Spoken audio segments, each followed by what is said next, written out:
Welcome back sa Pilipinas. Kinsa ko? Ako? Ako. Ako? Oh. Ate ko Rose lang. Ha? Rose. Si Rose kauban sa Titanic? Si Rose? Saan ka mo kayo? Jack, si Ross. Nakita kita dugay naman. Okay sa man mo kikatupag. Kinsa man na siya? Lagi. Kinsa man ko? Kuwaya na mo ikaw. Oh, lagi. Kinsa man ko lagi? Ikaduha ka na akong anak no. Oh, ini mo na, anak ini mo na. Anak din ni mo na. Anak ay kanyang. Oh, anak. Akan anak din mo na, anak. Anak kasi ni. Matay mo rin siya na ilahan ragyon. Ni anak yun, nakiliwat ko ni mo na. Ang mga anak ay mga baje man. Uy, Oh, bachi di ay. mga bachi di ay. Bachi.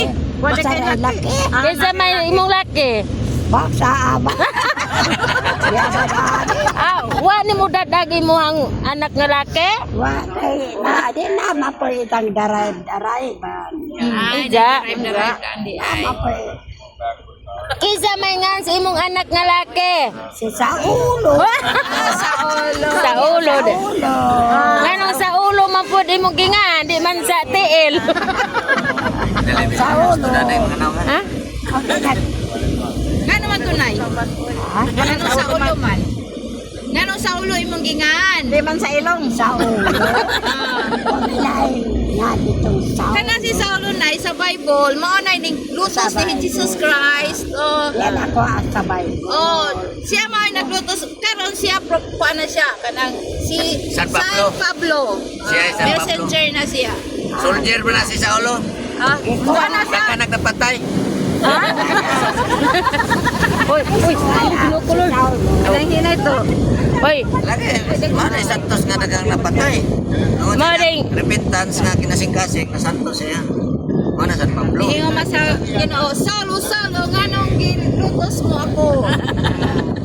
Panas, ang iyon is transfiguration. Yan naman, mabait na siya, nagro-rosary na siya. To, hinay na to. talibon ta po. Talibon. Di na to magdali kay Ha? Manila. Ato ko sa talibon to. Talibon.